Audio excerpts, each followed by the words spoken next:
नमस्कार दोस्तों। आज हम एक ऐसी अद्भुत और रोचक कहानी के बारे में जानने जा रहे हैं जो हमारे प्राचीन धर्म ग्रंथों में से एक है।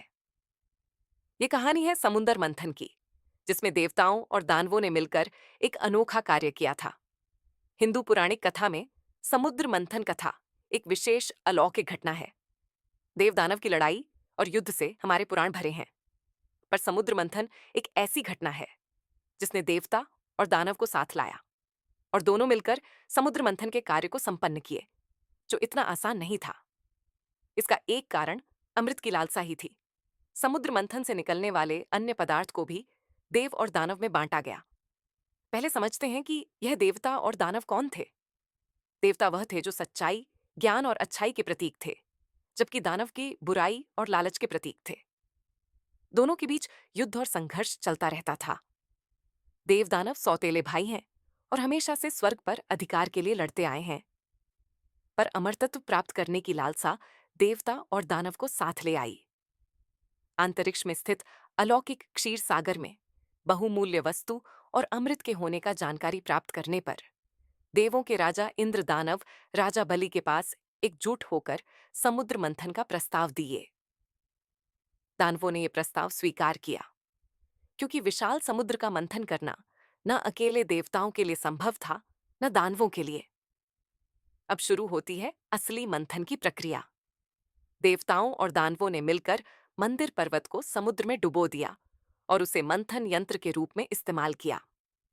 मंदिर पर्वत को वे एक लकड़ी की तरह समुद्र में घुमाते थे और एक विशाल सर्प वासुकी को रस्सी की तरह इस्तेमाल किया गया। ये कार्य इतना कठिन था कि दोनों पक्षों को बहुत मेहनत करनी पड़ी।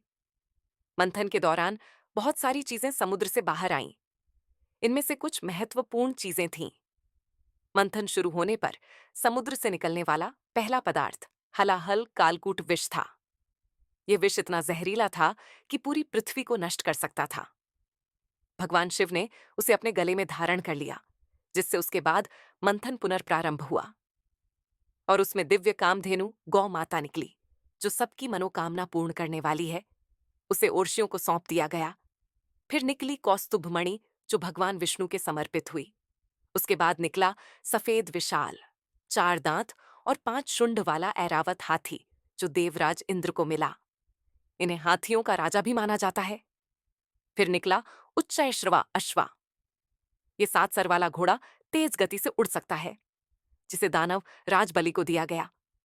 इसके बाद समुद्र से कल्प वृक्ष या कल्पतरु, इच्छाओं को पूरा करने वाला वृक्ष भी निकला, जिसे स्वर्ग में स्थापित किया गया। उसके बाद अति सुंदर पारिजात फूल निकला, जो पूजा में लगता है। फिर निकली रंभा और अन्य सुंदर अप्सरा, जो स्वर्ग की ओर चली गई। मदिरा की देवी वरुणी भी निकली, जो दानव ले गए। वरुण यानी जल से निकलने के कारण उनका नाम वारुणी हुआ।